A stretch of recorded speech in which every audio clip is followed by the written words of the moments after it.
The blue-tinged hologram flickered as it displayed footage of a massive orbital bombardment. Planet-side settlements vanished in blinding flashes as kinetic rods struck from above. Screams echoed through the embassy chamber as civilians fled burning structures. Buildings crumbled. Alien bodies, four-limbed with iridescent skin, littered streets as armored bipedal figures advanced with brutal efficiency. Naomi Rell watched without flinching, her face illuminated by the projection's glow. Dark hair pulled back in a severe knot, eyes unblinking, posture unnaturally still. The delegation across from her shifted uncomfortably as the footage continued, clearly expecting horror, fear, perhaps desperate pleas. "Ambassador Rell," began Tazol, the Zalarian diplomatic envoy. His translucent blue skin rippled with bioluminescent patterns that betrayed his excitement despite his practiced, somber expression. "What you're witnessing is Draug military action against the Varanot Confederacy just 16 cycles ago. Their brutality is legendary." The hologram shifted to display massive warships, their hulls covered in sharp, aggressive angles that seemed designed to inspire fear as much as serve tactical purposes. "The Draug Empire controls 17 systems within 30 light-years of your Virelia," continued Tazol, using the galactic designation for Earth. "We estimate they will detect your civilization's transmissions within 6 months. First contact follows their detection pattern within 1 standard year." Naomi's expression remained unchanged. She reached for a glass of water, took a measured sip, and set it down with deliberate precision. "And the Zalarian collective offers protection?" she asked, her voice carrying neither fear nor desperation, only analytical curiosity. Zivna, the senior Zalarian diplomat, leaned forward. Her elongated fingers steepled together as her pale eyes focused on Naomi. "Cultural integration services," she corrected smoothly. "The Draug target isolated species. Those under Zalarian cultural protection are recognized as affiliated entities, deterring aggression through political consequences." "Fascinating," Naomi said, crossing her legs. Her black diplomatic uniform bore no insignia beyond a small silver pin with Earth's new interstellar emblem. "And what does this cultural protection entail for Virelia?" Tazol brightened visibly, bioluminescent patterns flickering faster across his face. "A simple exchange. We require genetic samples from your population, access to cultural archives, and linguistic data packages. Standard procedure for all protected worlds. To better represent you to the Galactic Council," added Zivna quickly. "The more we understand your species, the more effectively we can advocate for your interests." Naomi nodded slowly, then reached into her pocket and removed a small device. She placed it on the table between them, and a new hologram sprang to life, a 3-dimensional star map, highlighting systems in red and blue. "This," she said calmly, "is the former territory of the Draug Empire." Tazol's skin patterns faltered, confusion rippling across his features. "Former?" 3 years ago, the Virelia Defense Force encountered a Draug scout ship near Proxima Centauri. After they attempted to capture our research outpost, we tracked their jump signature back to their staging area." Naomi's voice remained measured, as if discussing weather patterns rather than interstellar conflict. The hologram shifted, displaying footage that made the Zalarians recoil. Massive human warships, angular and utilitarian rather than ornate, unleashing weapons that tore through Draug vessels like paper. Relativistic kinetic projectiles penetrating shields. FTL-equipped antimatter missiles bypassing defense systems entirely. "The Draug Empire no longer exists," Naomi continued as the hologram showed planet after planet being secured by human forces. "We eliminated their command structure within 4 months and dismantled their military within 8. The former Draug worlds have established independent governments or joined the human cooperative." Silence filled the embassy chamber. Zivna's skin had paled to an almost white shade, while Tazol's bioluminescence had dimmed to barely perceptible patterns. "That's impossible," Zivna finally managed. "The Draug controlled one of the largest military forces in this sector for centuries." Naomi smiled for the first time, a small, controlled expression that didn't reach her eyes. "Yes, we were equally surprised by how quickly they collapsed once their command ships were eliminated. Turns out empire-building species often overestimate their own resilience. She tapped the device again, and it displayed authentication codes and verification markers recognized throughout galactic space. The data was undeniable. Now, Naomi continued, her voice taking on a harder edge, let's discuss the real reason for your visit. I don't understand, Tezol stammered, though his skin patterns betrayed his growing alarm. The Zalarian Collective has been running this scam for, what is it now, nearly 4,000 years? Naomi reached for another device, which projected images of dozens of alien species. You approach emerging civilizations, show them footage of Draug atrocities, offer protection in exchange for biological samples and cultural data, which you then sell to the highest bidders throughout the sector. Zivna's composure cracked entirely, her skin now rippling with agitated patterns. These are outrageous accusations. We are a respected member of the Galactic Council. Yes, you've maintained plausible deniability by carefully wording your agreements. Cultural integration services instead of protection racket. Very clever. Naomi's tone remained conversational, but her eyes had hardened to flint. We've spent the past 2 years interviewing species you've helped, compiling evidence, tracking data transfers, following financial transactions. The room temperature seemed to drop as Naomi activated a third holographic display, this one showing transaction records, communications between Zalarian officials, and testimony from representatives of a dozen different species. Virelia isn't your next mark, Naomi said quietly. We're your reckoning. Tezol collapsed back into his seat, his skin now almost gray. What do you want? Everything, Naomi replied simply. Every genetic sample you've collected, every cultural artifact you've stolen, every credit you've earned through your deception, all of it will be returned to the species you've exploited. You can't prove, Zivna began, but Naomi cut her off. We already have. The evidence is being presented to the Galactic Council as we speak. She checked the timepiece on her wrist. In fact, the special session began 20 minutes ago. This is an act of war, hissed Zivna. Her composure finally shattered completely. Naomi's expression didn't change. No, this is justice, and if you're concerned about war, she gestured to the still-playing footage of human warships dismantling the once-feared Draug fleet. I wouldn't recommend it. In the aftermath of what became known as the Zalarian Revelation, human diplomatic status changed dramatically. The species that had been seen as newcomers to the galactic stage were suddenly viewed with a mixture of gratitude, respect, and no small amount of fear. Naomi Rell stood on the observation deck of the UES Horizon, watching as the massive ship approached the newly established human embassy on Garaxus Prime, the neutral diplomatic hub of the sector. Behind her, Captain Elena Vasquez approached, her footsteps echoing on the polished floor. The Council's reception committee is assembled, Elena reported, coming to stand beside Naomi at the viewport. Apparently, half the representatives requested to be present. You've become quite the celebrity. Naomi's mouth quirked in a half-smile. Not me, humanity. We've managed to accomplish in 3 years what the Council couldn't do in 3 millennia. Hold the Solarians accountable. And eliminate the Draugs, Elena added, though I've heard whispers that some Council members consider that an overreaction. They would, Naomi said, turning away from the viewport. The Council has always preferred negotiation over action, even when dealing with expansionist empires. They're uncomfortable with our efficiency. Can you blame them? Elena asked.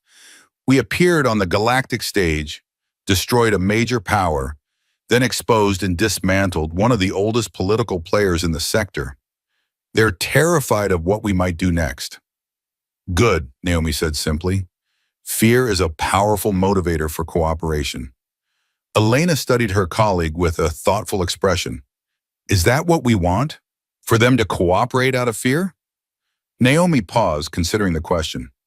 No, she admitted finally, but fear gets their attention. Respect takes time to build. As the ship docked, Naomi straightened her uniform and prepared to disembark. The reception would be formal, filled with diplomatic pleasantries, masking intense scrutiny.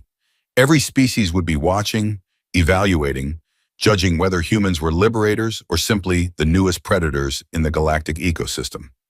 They're calling it the Virelian Doctrine now, Elena said as they walked toward the airlock. The idea that humanity will intervene against any species that preys upon others. Interesting, Naomi replied. I wasn't aware we had such a doctrine. We didn't until you created it. Elena's tone was carefully neutral. The question is whether we can live up to it. The Draugs were obvious aggressors. The Zalarians were sophisticated con artists. But what about the gray areas? The complex conflicts with no clear villains? The airlock cycled open, revealing a long, ornate corridor lined with representatives from dozens of species. Some familiar from human research, others entirely new. All watching with expressions ranging from curiosity to wariness to hope. We'll figure it out, Naomi said quietly. That's what humans do best, adapt and overcome.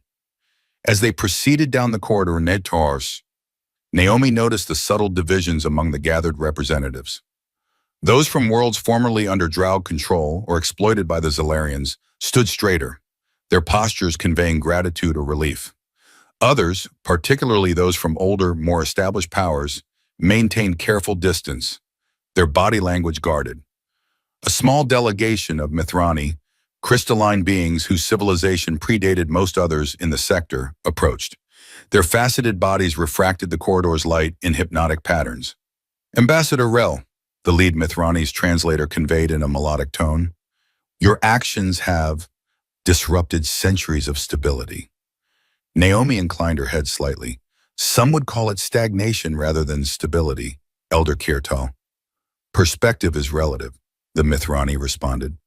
One species' stagnation is another security. Change brings opportunity, but also danger. Change was already coming, Naomi countered.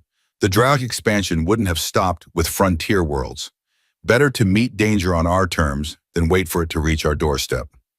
The Mithrani's crystalline structure shifted in what might have been acknowledgement. Perhaps, but remember, Ambassador, the hammer that breaks chains can also shatter foundations. We will be watching to see which Virelia chooses to be. Before Naomi could respond, the Mithrani delegation moved away, their crystal bodies chiming softly against each other. Well, that was cheerful, Elena muttered. The Mithrani rarely involve themselves in sector politics. Which makes their warning all the more significant, Naomi replied, watching the crystalline beings merge into the crowd. They've seen empires rise and fall for millennia. They recognize the pattern. And they think we're the next empire? They're not sure yet, Naomi said. Neither are we. 6 months after the Zalarian revelation, Naomi found herself in a very different kind of diplomatic setting, a survival situation on the frontier world of Nexus 9. What should have been a routine diplomatic visit to one of the former Draug colony worlds had turned catastrophic when their shuttle was shot down on over the planet's vast wilderness. Separatist factions opposed to joining the human cooperative had targeted the delegation, hoping to eliminate the growing human influence. Now Naomi pressed her back against a massive blue-bark tree, breathing heavily as she listened for pursuit. Beside her, Kivol, a native Nexian guide assigned to the diplomatic team, crouched low, his 4 eyes scanning in different directions simultaneously. They're still following, he whispered, his translator converting his clicks and whistles into human language. At least 8 hunters using old Draug tracking technology. Naomi checked the makeshift spear in her hands, a sharpened piece of shuttle debris lashed to a branch with strips torn from her uniform jacket. Her diplomatic attire was now tattered, stained with blue mud, and the purple sap of local plants she'd used to mask her scent. What about the others? She asked, referring to the 3 other survivors from their shuttle. Senator Brax is slowing them down, Kivol replied, referring to the elderly Nexian official who had opposed the separatists. His leg wound is worse. Naomi closed her eyes briefly, calculating options. The emergency beacon was working, but rescue was still at least 12 hours away. The planet's dense magnetic fields interfered with communications and transport systems, which was precisely why the separatists had chosen this region for their ambush. We need to split up, she decided. You take Senator Brax and the others to the cave system we passed. I'll create a diversion, lead the hunters away. Kivol's upper eyes blinked in the Nexian expression of alarm. Alone? Against Draug-trained hunters? They'll kill you. They'll try, Naomi corrected, checking the crude knife tucked into her boot. Another piece of shuttle debris, its edge honed against stone. I've studied Draug hunting patterns. They rely too heavily on their technology, become complacent. This is madness, Kaval insisted. You're a diplomat, not a warrior. Naomi's expression hardened. On Virelia, we're often both. Before Kaval could argue further, they heard the distinct sound of energy weapons discharging in the distance, followed by a pained cry that was unmistakably Nexian. Go, Naomi urged, already moving in the opposite direction. Get them to safety. I'll meet you at the rendezvous point if I can. She didn't wait for his response, slipping away through the dense undergrowth, her movements deliberately loud enough to draw attention. As she'd hoped, within minutes she heard pursuit shifting in her direction, away from where the injured survivors would be heading. The forest of Nexus 9 was unlike anything on Earth. Massive blue trunk trees with phosphorescent purple leaves that absorbed the red light of the planet's sun and emitted a soft glow at night. The undergrowth consisted of fern-like plants with razor-sharp edges that could slice through unprotected skin. The wildlife was equally alien, six-limbed predators and bizarre insectoid creatures that moved in coordinated swarms. Perfect for an ambush if you knew how to use the terrain. Naomi ran until she found what she was looking for, a shallow stream cutting through a ravine. She waded upstream for several hundred meters, then climbed out onto a rocky outcropping, leaving minimal traces. From there, she scrambled up the ravine wall, finding handholds in the crumbling soil and exposed roots. At the top, she lay flat, controlling her breathing as she watched her pursuers arrive at the stream below. 8 hunters, as Kaval had predicted. They wore the remnants of Draug military gear, partial armor and faceplates with targeting enhancements. Their weapons were a mix of energy rifles and traditional Nexian hunting spears. They conferred briefly at the stream's edge, then split into 2 groups, 4 continuing upstream, 4 crossing to follow her scent up the ravine, exactly as she'd anticipated. Draug hunting doctrine: divide and encircle. Naomi retreated from the edge and moved quickly through the underbrush, circling behind the group ascending the ravine. She selected her position carefully, a dense thicket of the razor ferns providing cover while offering multiple escape routes. As the first hunter passed her position, Naomi remained perfectly still. The second followed, then the third.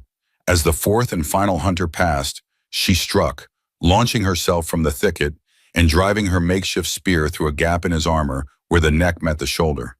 The hunter went down with a strangled cry, his weapon discharging harmlessly into the ground. Before the others could react, Naomi had grabbed his fallen energy rifle and fired 3 rapid shots. 2 found their marks, 1 hunter down, another wounded. The third hunter managed to return fire, forcing Naomi to dive for cover. Energy blasts scorched the vegetation around her as she rolled, came up in a crouch, and fired again. The wounded hunter collapsed. The remaining one retreated, calling for his companions upstream. Naomi didn't wait.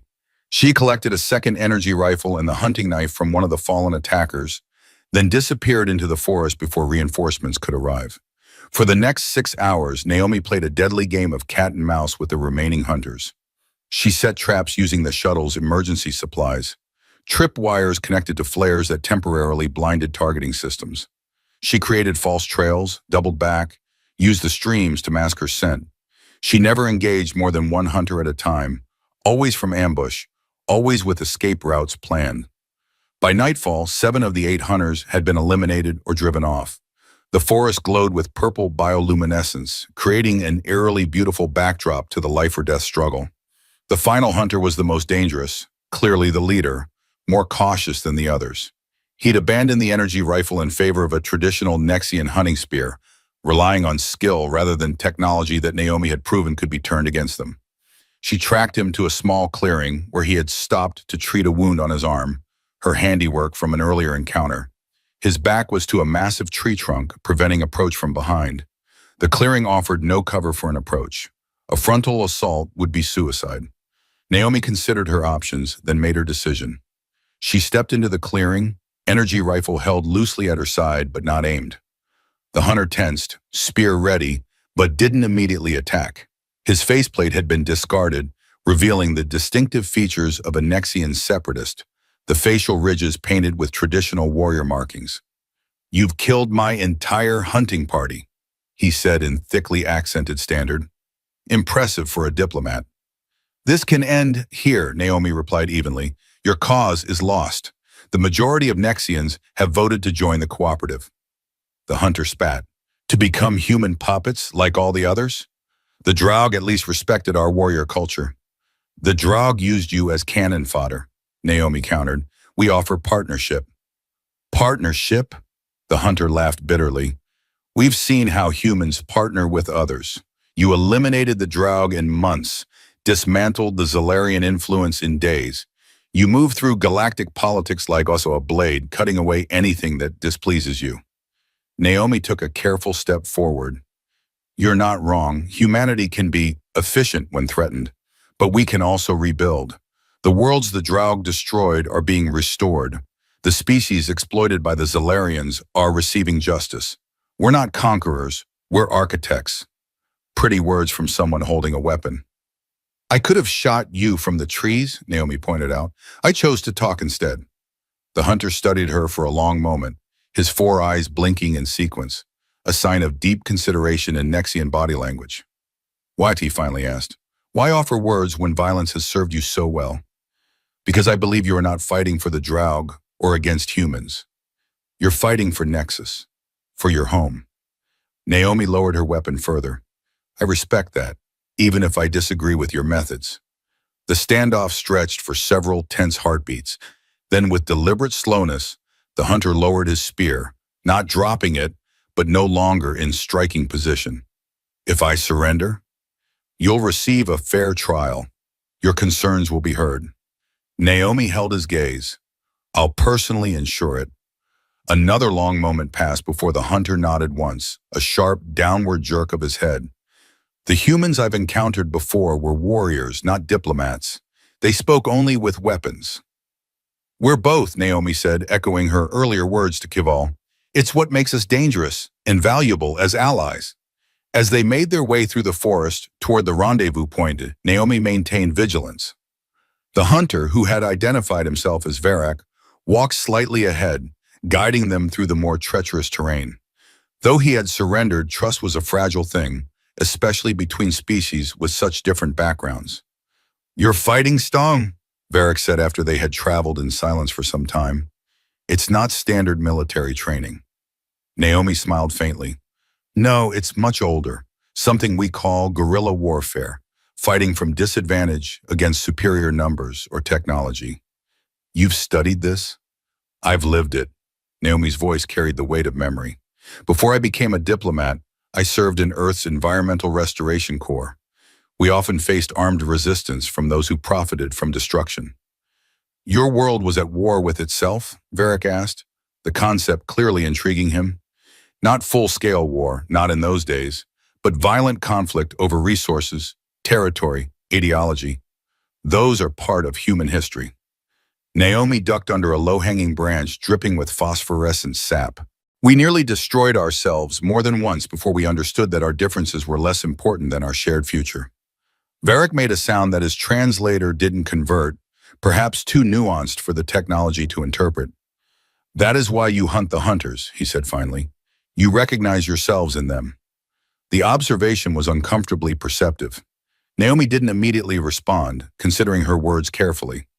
"Perhaps," she acknowledged, "we understand the impulse to dominate, to take rather than cooperate. We've spent centuries learning to control those impulses within our own society. We won't allow others to inflict them upon us or upon species under our protection." "And who protects others from you?" Varric asked, stopping to face her directly. "When you decide what is best for worlds like Nexus?" It was the question at the heart of growing galactic concerns about humanity's rapid rise to power. One Naomi had heard in diplomatic chambers across the sector, though rarely expressed so directly. "The same principles that guide us internally," she said. "Checks on power, accountability for actions. The understanding that lasting peace comes through cooperation, not domination." "Noble ideals," Varric observed. "But ideals are tested by power, not strengthened by it." Before Naomi could respond, a sharp crack echoed through the forest, the distinctive sound of a branch breaking under weight. Both froze, instantly alert. Not mine, Varric whispered, confirming he had no allies in the area. Naomi raised the energy rifle, scanning the surrounding forest. The bioluminescent vegetation that had seemed hauntingly beautiful now created confusing patterns of light and shadow, perfect for concealing movement. A shadow detached from the darkness ahead, massive, moving with predatory grace. 6 limbs, each ending in gleaming claws. A triangular head dominated by compound eyes that reflected the forest's purple glow. A Nexian apex predator, what the locals called a shadow stalker. Don't run, Varric breathed, slowly raising his spear to a defensive position. It hunts by movement. The creature advanced with deliberate slowness, its head weaving from side to side as it evaluated the potential prey before it.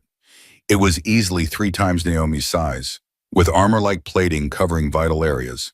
The energy rifle might wound it, but unlikely to kill unless she hit something vital. Options? Naomi asked quietly, not taking her eyes off the stalker. Few, Varric replied grimly. They hunt in pairs. As if on cue, a rustle from behind confirmed the presence of a second predator. Classic pack hunting behavior, one to drive prey toward the other. Back to back, Naomi ordered, moving so her shoulder blades touched Varric's. When I fire at the first one, the second will charge. Be ready. Your weapon won't kill it quickly enough. Naomi tightened her grip on the rifle. When it charges, drop low. I'll use its momentum. No more time for planning. The first stalker launched itself forward with shocking speed. Naomi fired repeatedly, aiming for its eyes. The creature shrieked in pain and rage as 2 of its compound eyes burst under the energy blasts.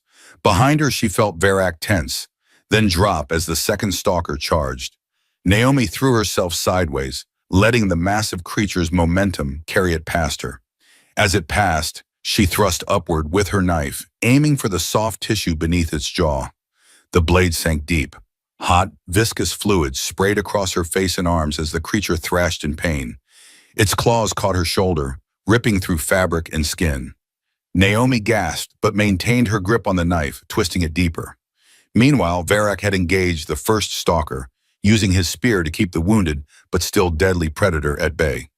Despite its damaged eyes, it moved with terrifying precision, its remaining visual organs more than adequate for tracking prey. Naomi's stalker finally collapsed, its life fluid pooling beneath it. She wrenched her knife free and turned to help Varric, who was now bleeding from a gash across his chest where the stalker's claws had found their mark. She retrieved the energy rifle and circled around, looking for a clear shot. The stalker had Varric pinned against a tree, his spear the only thing keeping its snapping jaws from his throat. Naomi fired, aiming for the joint where one of the creature's limbs connected to its body. The shot hit true, and the limb collapsed. Off balance, the stalker stumbled, giving Varric the opening he needed. With a warrior's cry, he drove his spear up through the creature's jaw and into its brain.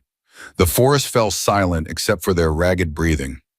Varric stared at Naomi, his 4 eyes wide with what might have been surprise or newfound respect. You could have fled while it was focused on me, he said finally. Naomi tore a strip from her already tattered uniform to bind her wounded shoulder. That's not how alliances work. We are allies now? Varric asked, his tone somewhere between skepticism and curiosity. We just fought together against a common enemy, Naomi replied, moving to examine his chest wound. It's a start. 3 days later, Naomi stood in the Nexian capital's central plaza as the official integration ceremony concluded. Despite her ordeal in the wilderness, she had insisted on completing the diplomatic mission. Her actions during the ambush, both her fighting prowess and her choice to offer terms to the separatist leader rather than eliminate him, had elevated her status among the Nexians, a culture that respected both strength and mercy in equal measure. Senator Brax, his leg wound treated but still requiring a support cane, approached her as the crowds began to disperse. Your actions in the forest have already become legend among my people, he said, his translator conveying the respect in his tone. They say you fought like a Nexian warrior but showed wisdom beyond our elders. Naomi smiled faintly. Exaggeration begins quickly, I see. Not in this case. Brax gestured to where the captured separatist leader was being escorted to a transport under guard. Varak has agreed to speak with the council to voice separatist concerns within the political system rather than through violence. He says a human diplomat taught him the value of words over weapons. Sometimes the most effective weapon is knowing when not to use one, Naomi observed. Brack studied her with all four eyes. The question that troubles many in the council remains, what restrains humanity? You destroyed the Draug without hesitation. You dismantled the Zalarian influence overnight. What prevents you from doing the same to any who oppose you? It was a question Naomi had heard increasingly in diplomatic circles, the fear behind the respect humans now commanded. We've experienced our own history of conquest and exploitation, she said after a thoughtful pause. We know the cost of unchecked power. What restrains us is the knowledge that becoming the monster you fought is the ultimate defeat. Noble sentiments, Brax acknowledged, but sentiments change with time and circumstance. Principles erode under pressure. Then watch us, Naomi said simply. Judge us by our actions, not our potential. We've eliminated threats, but we've built more than we've destroyed. As if to emphasize her point, the plaza around them buzzed with activity, human engineers working alongside Nexian laborers to install new atmospheric processors that would begin undoing the environmental damage from centuries of Draug industrial exploitation. In orbit, human medical ships provided care for conditions the Draug had never bothered to treat among their subject species. Brax made the gesture that served as a Nexian nod. For now, the evidence supports your claim. Virelia has proven itself different from previous powers. But history is watching, Ambassador Rel. The galaxy remembers. As do we, Naomi replied quietly. That's precisely the point. In the shadows of a nearby building, Varek watched the exchange. His wounds had been treated, but he remained under guard, a prisoner awaiting trial for his role in the attack on the diplomatic shuttle. Yet his status was already shifting from terrorist to opposition representative, thanks to Naomi's intervention. He observed the human diplomat with complex emotions. She had spared his life when she could have taken it, fought alongside him against the shadow stalkers when she could have abandoned him. Now she was ensuring his voice would be heard in the new political structure.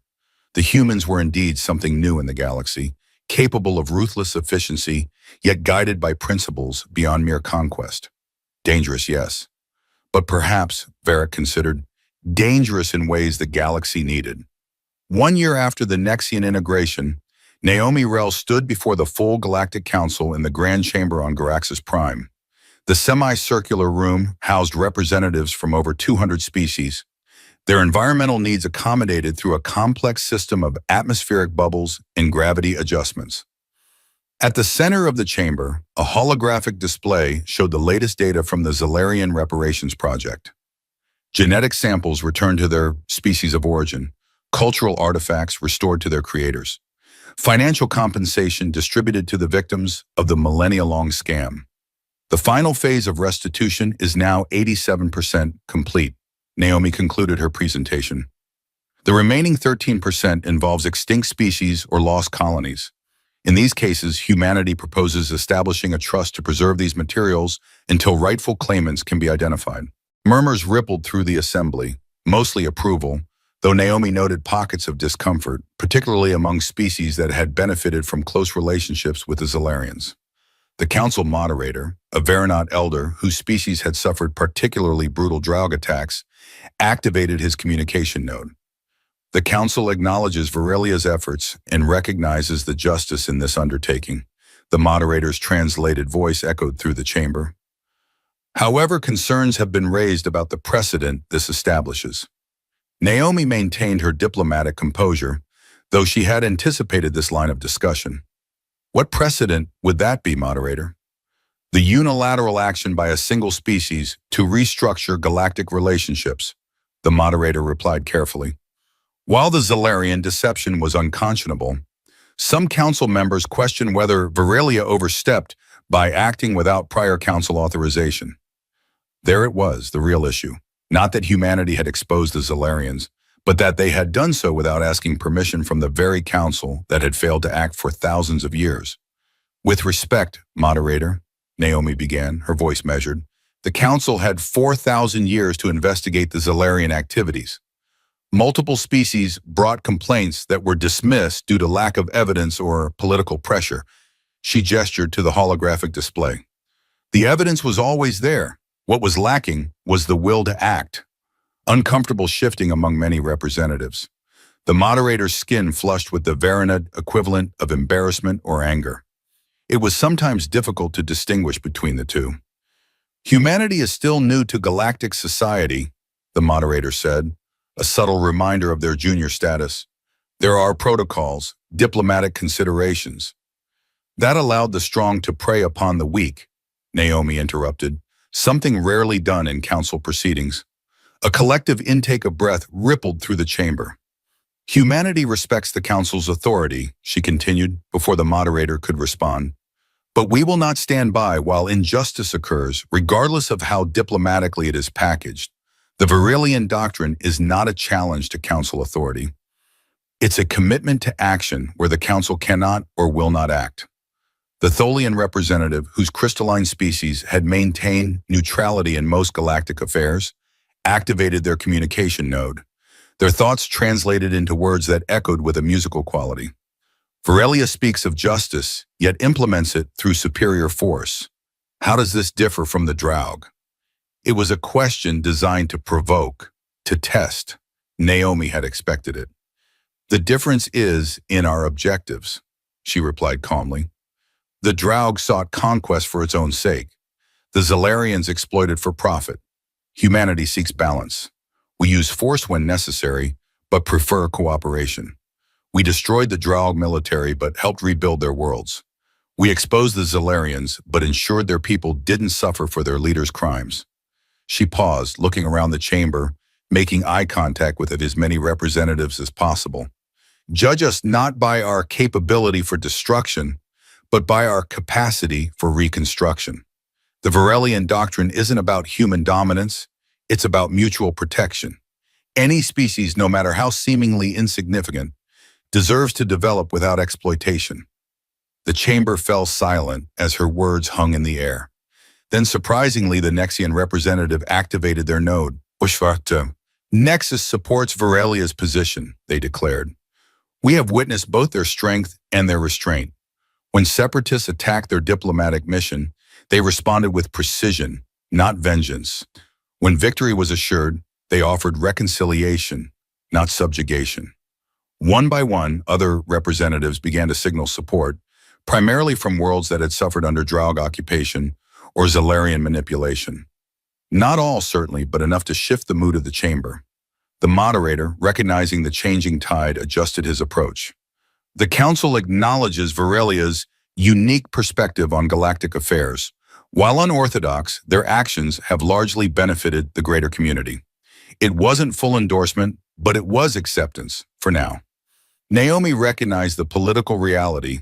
Humanity had disrupted the status quo, and many species remained wary of their growing influence. Trust would take time to build. As the session concluded, Naomi was approached by the Virelia moderator in a more private setting off the main chamber. You push boundaries, Ambassador Rel, he said, his translator conveying a tone of grudging respect. The council has existed for millennia based on compromise and careful deliberation.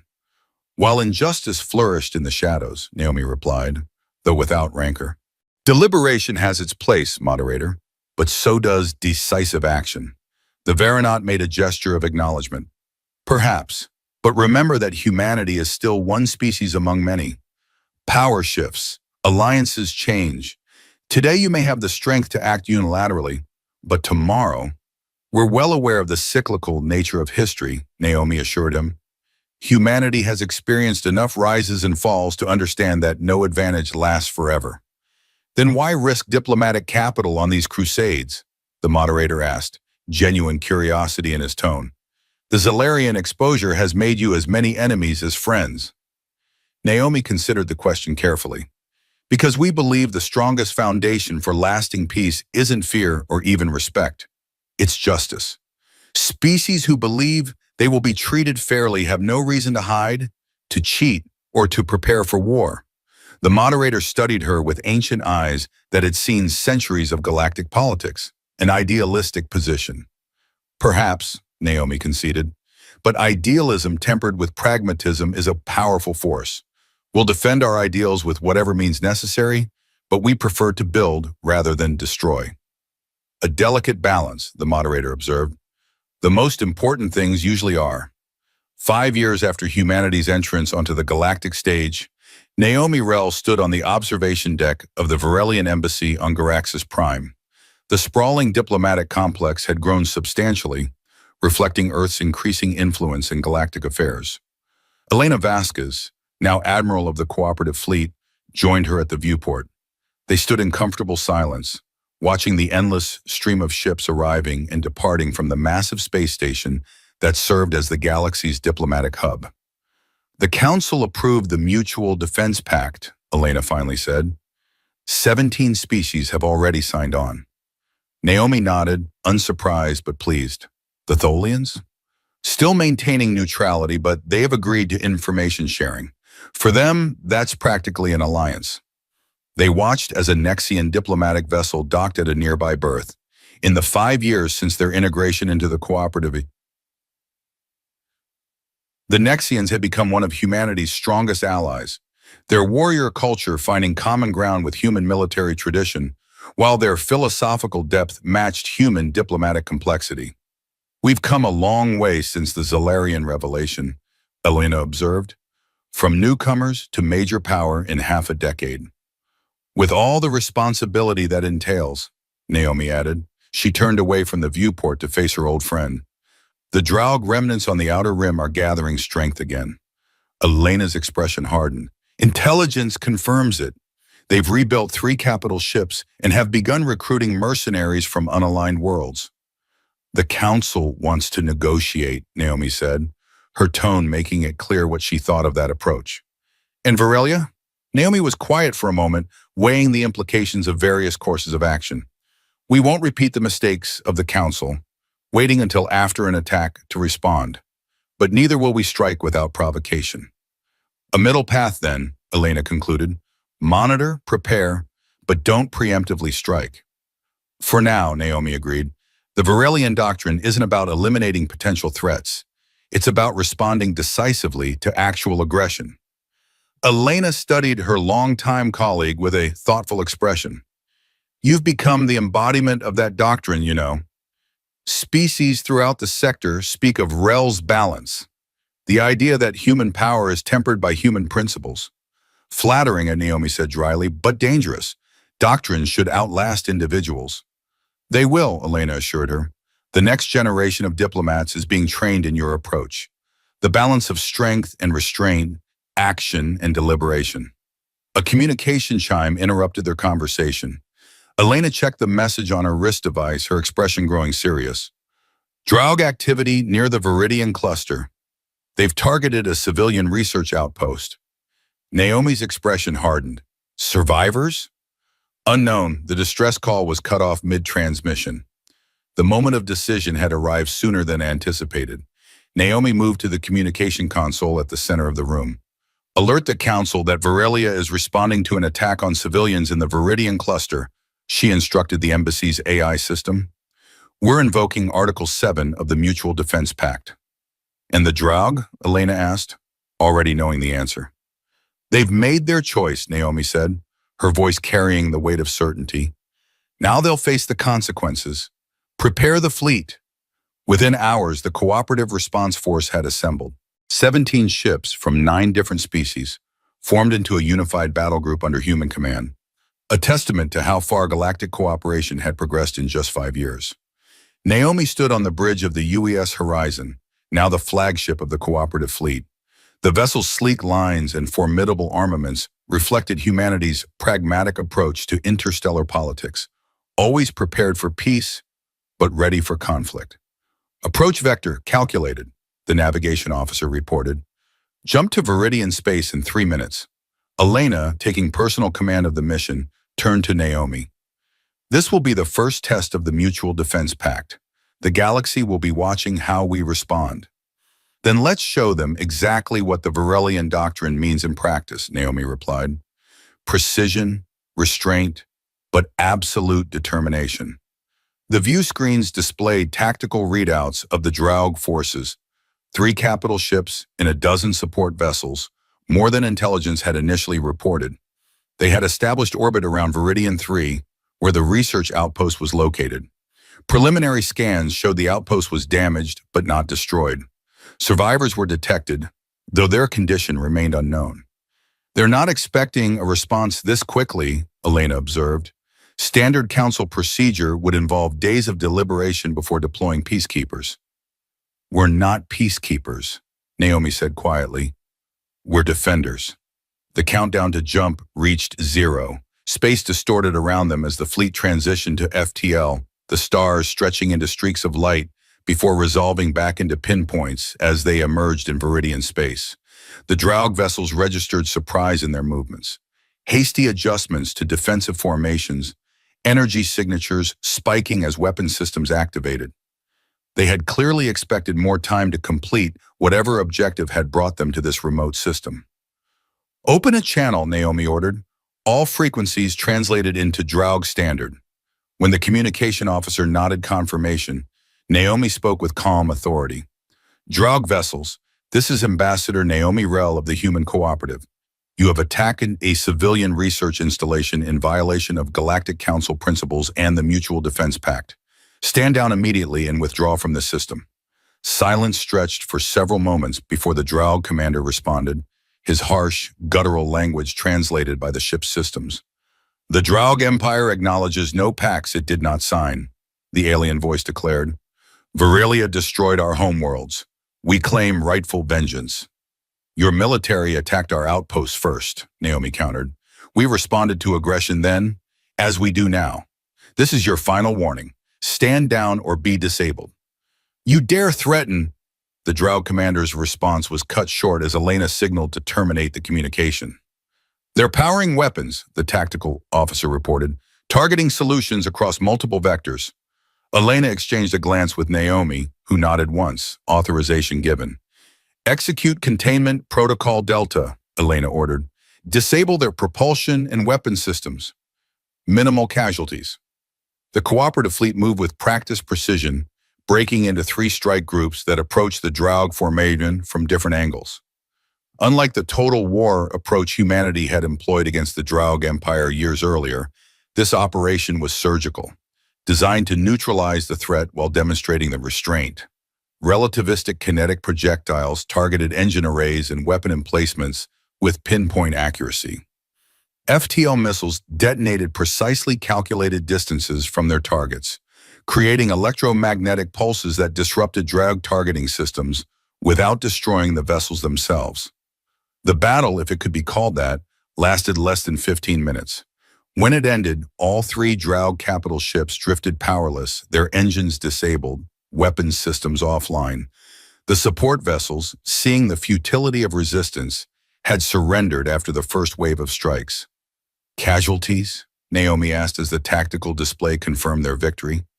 "Minimal, Baon," the operations officer reported. 17 confirmed Draug fatalities, all military personnel at weapon stations. No civilian casualties. Our forces report 3 wounded, no fatalities." Naomi nodded, satisfied. "Prepare boarding teams. Medical personnel first priority to assist any wounded at the research outpost. Security teams to secure the Draug vessels." As the bridge crew carried out her orders, Elena moved to stand beside her at the command station. "The Virelian doctrine in action," she observed quietly. "Decisive response, minimal force, clear objectives." "And the message it sends is clear," Naomi added. "The galaxy has changed. Predators can no longer hunt with impunity." Outside the viewport, the stars shone steadily against the backdrop of space, unchanging witnesses to the unfolding of a new galactic order. Humanity had arrived on the interstellar stage, not as conquerors or victims, but as guardians, champions of a new balance where strength served justice rather than domination. The Zalarians had approached Virelia expecting to find another victim for their ancient scam. Instead, they had encountered a species that had already faced the darkness of the universe and emerged stronger for it. Their deception had backfired in the most profound way possible, transforming not just humanity's place in the galaxy, but the very nature of galactic politics itself. As rescue ships descended toward the damaged research outpost, Naomi reflected on the irony of it all. The Zalarians had claimed to offer protection from a terrible threat. In exposing their deception, humanity had become exactly what they had pretended to be, defenders against those who would prey upon the weak. The hunter had indeed become the guardian.